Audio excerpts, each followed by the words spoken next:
Hi. Good morning to everybody. How you doing? Hope all is well. Keep up the beautiful work. Be'ezrat Hashem, Yitbarach v'Yitromam.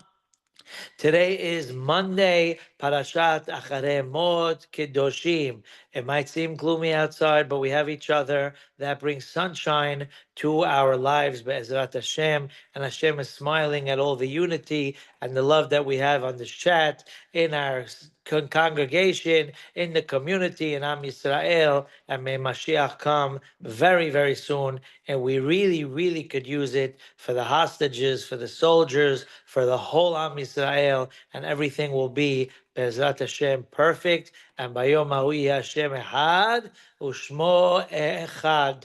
As we mentioned in the past, we are learning the laws of the holiday of Yom Tov because 30 days before Pesach, you're supposed to learn the laws of Pesach.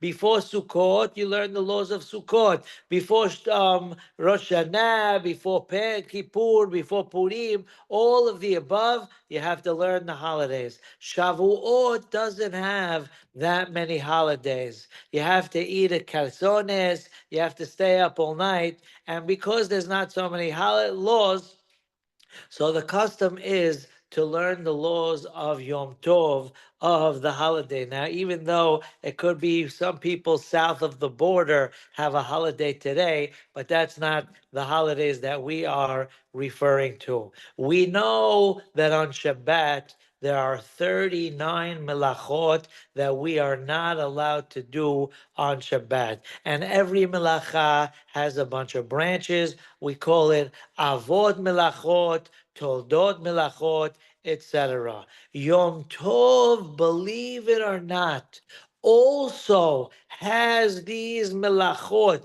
that we're not allowed to do.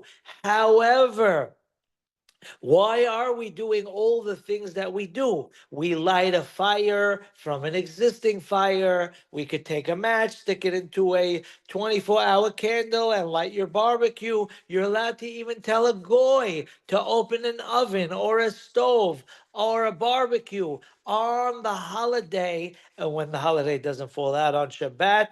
And just be careful for the laws of a goy cooking. If you have a pot of something raw and it's not edible and it's on the stove and the housekeeper opened it, that's a little of a problem. If the hot dogs are on the queue and she opens the fire, that's a problem because it's bishul akum. So besides the laws of bishul akum, which we will discuss another time, Bezrat Hashem, your goy is allowed to open for you a fire on Shabbat, on Yom Tov.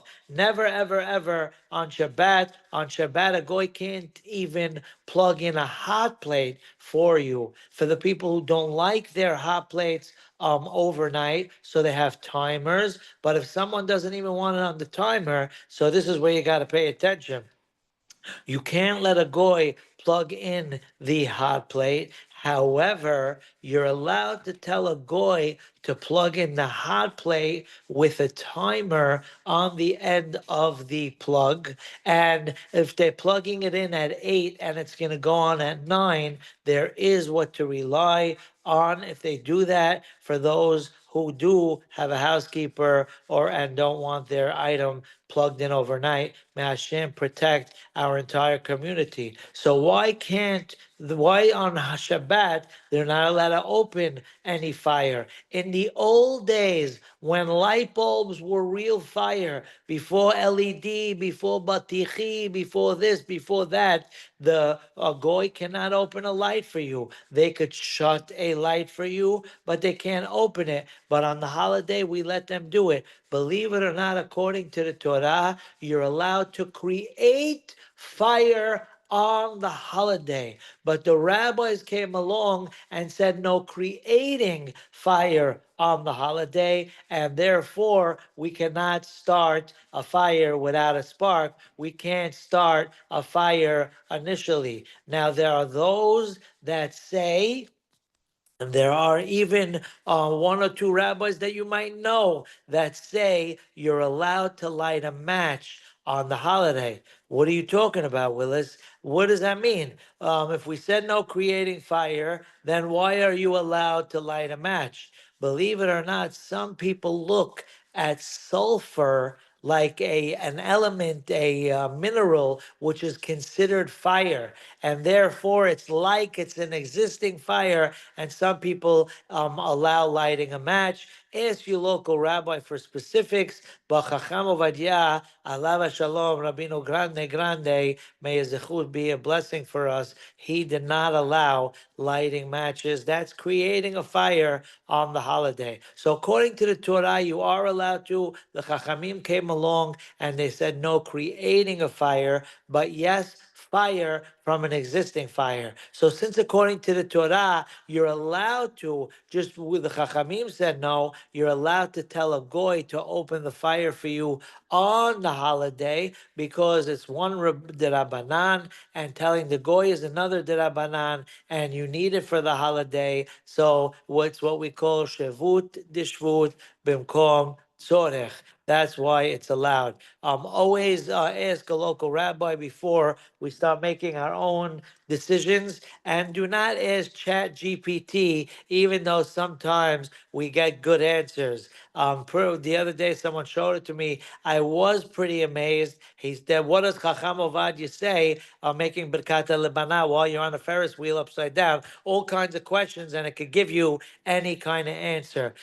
Even though it does have good info in there, but at the end of the day, it is a robot. And like on the holiday, someone asked GPT a question, not on the holiday where we can't do work, on Hol Moed, and the GPT doesn't know how to make a diuk, right? And it made a mistake. It said Havadia allows you to take a haircut on Chol Moed because the GPT had the info for the Omer, and Havadia says that the laws for the Omer doesn't kick in until after the holiday of Pesach, 7-8 days of Pesach. But he doesn't let you take a haircut on Chol Moed because of Chol Moed. So the GPT sees that Harvadia says it kicks in after the holiday. That means a Chol Moed you can take a haircut, but there are laws of Chol Moed too. So therefore, I don't think your average rabbi is going to charge you $29.99 plus tax. So you could just ask your rabbi instead of asking Chat GPT. But like we said, you could have a goy open for you a fire on the holiday, the barbecue, or the stove, etc. Now, not only that, there are those that say we mentioned with the match, but Hamavadyad doesn't hold of that. And also, there's a hidush. You're not allowed to extinguish a fire on the holiday as well. If a woman is cooking and what's in the pot is burning because the flame is too high, she is allowed to lower it. But once she's finished cooking, or for the chefs that are out there, the once they're finished, you're not allowed to lower the flame or turn it off according to halacha. However, Rav Moshe Feinstein, we once mentioned this in the past as well. He should rest in peace and be a blessing for us. He holds that a gas current is not considered extinguishing, that's prohibited on the holiday. That means, according to Rav Moshe Feinstein, when a person, there are people out there in Wisconsin that like to have a cigar on the holiday.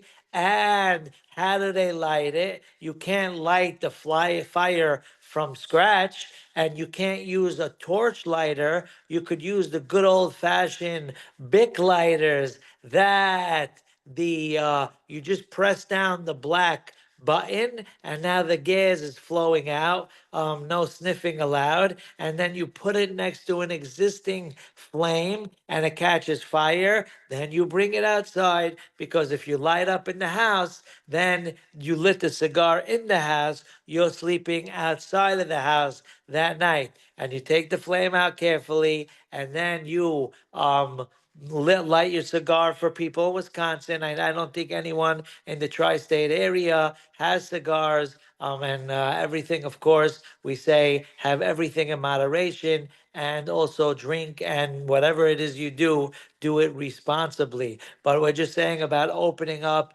a flame. If you have a barbecue you want to take outside, so you lit the lighter inside the house, now you take it outside and you lit whatever you have to. You're not allowed to let go of that black button on the holiday, according to Hamovadiyah, because you're extinguishing a flame. So what do? You take away your hand from blocking the wind, and then she's like the wind. It blows the flame out, because there's a halacha, no kibui is allowed, extinguishing, but gram kibui is allowed. A cause and effect extinguishing is allowed. So you could put it in a place where the wind will blow it out, and that's considered good. And then you could take your finger, the prindle of the tea, you could take the finger off of the black button.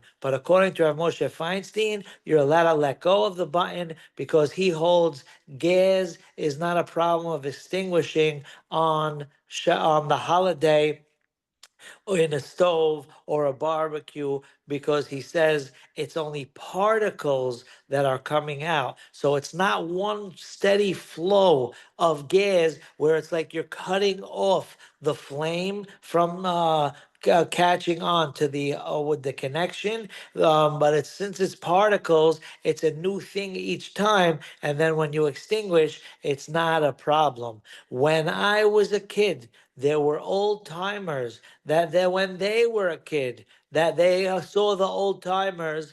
Now, do not try this at home. Ask your local rabbi. Nowadays, according to Hamavadia, you can't do it. But like I said, for specifics, always call 1-800 local rabbi. And that is, when we were kids, like I said, the elders, they learned that you're allowed to open a light on the holiday. You could open electric avenue on the holiday, never Shabbat.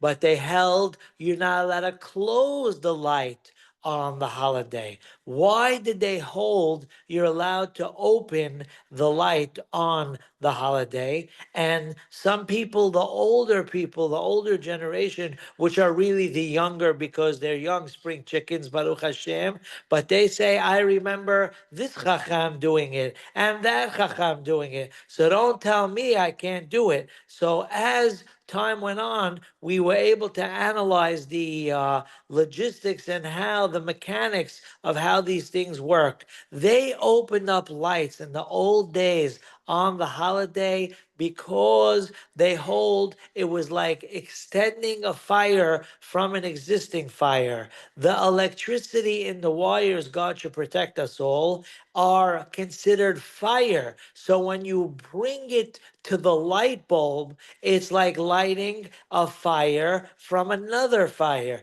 And therefore they did it, but they wouldn't extinguish it, because then it's like extinguishing, which you're not allowed to do on the holiday. And like we said, they even did it with the old fashioned light bulbs, which was considered fire according to halacha. However, Hamavadia says that the wires are not considered fire. And therefore, when the electricity got to the light bulb, it made a whole reaction, and it created a new fire. And it wasn't a fire from an existing fire, but rather it was a new creation. And therefore, he came along and said it's prohibited. Like I said, if there's an old timer that might still do it, then that's because they saw other chachamim back then doing it, because they weren't sure how it works. But always, always, always, for specifics, ask your local rabbi.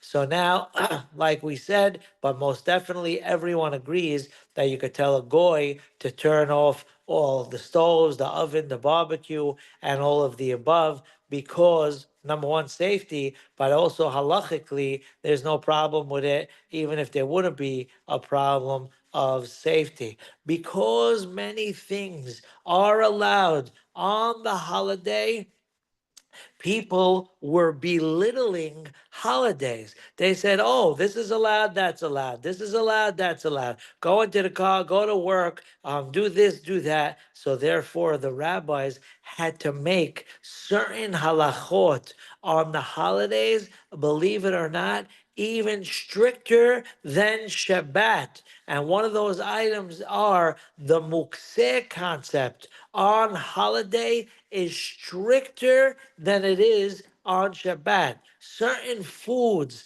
that you're allowed to, let's say you have the peels and the bones and the shells of certain foods, the rule is if it's still edible for a dog to eat, then you're allowed to touch it on Shabbat. It's not considered mukseh, but if it's not, if it's the holiday, then the rabbis came along and said it's not allowed to be touched as well. Like we said, because they had to make a fence for holiday because people were belittling the holidays and saying everything is allowed because there are so many things that are allowed. We also know the rabbis came along and said things that are done in big quantities, vast quantities, you're not allowed to do on the holiday. According to halacha, if somebody wants to go outside to his field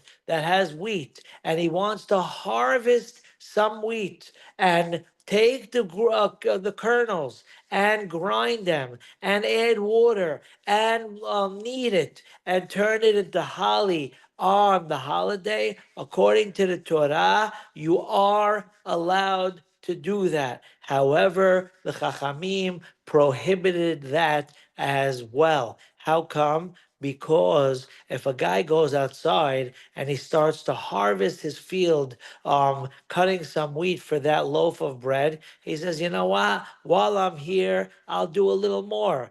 There's a joke that they say about people who get to a certain age in Wisconsin because we're all spring chickens. But when he drops something and he bends down to pick it up, he says, while I'm here, let me see what else is on the floor so I could pick it up. How you doing? But that's only after 98 years old. But we should all live and be well and have strength. But anyway, he says, while I'm there, I might as well harvest a little more, just like the piece of chocolate cake that they make with the frosting. And they say, yeah, just a little more won't kill anyone, a little more. And then he ends up staying in the field and eating the entire chocolate cake, Shema Israel, Matilda style. And then he ends up harvesting his entire field. The day is over. What did he do on the holiday? He harvested his field. The whole purpose of the holiday is not to sit by the pool, is not to drink a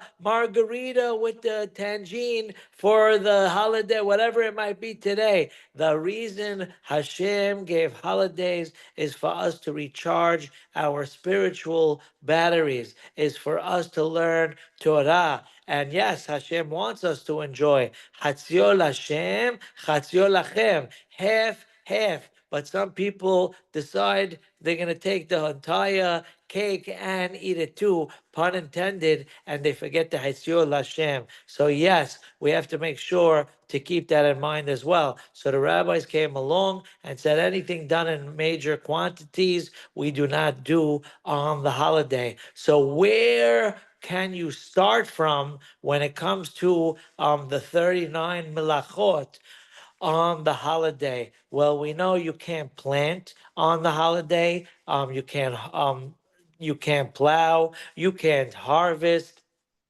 Where you can't thresh, you can't grind. Where does it start? It starts by lisha, kneading dough. You take flour, you are allowed to take raw flour on the holiday, add your water or eggs if you're making semolina for the pasta, and whatever it is, from that moment on, you are allowed to do things in the 39 melachot on the holiday. And of course, as we know, you can only do things on the holiday that you need for that holiday. Of course, someone can't sit there baking 1,000 sambuskes to keep it in the freezer. Hazit, there was once an old man, very, very sick. We should live and be well. He was 119 years old, and his wife was baking and wada and sambusak, and he was loving the smell. And he screams to his wife, Rahi,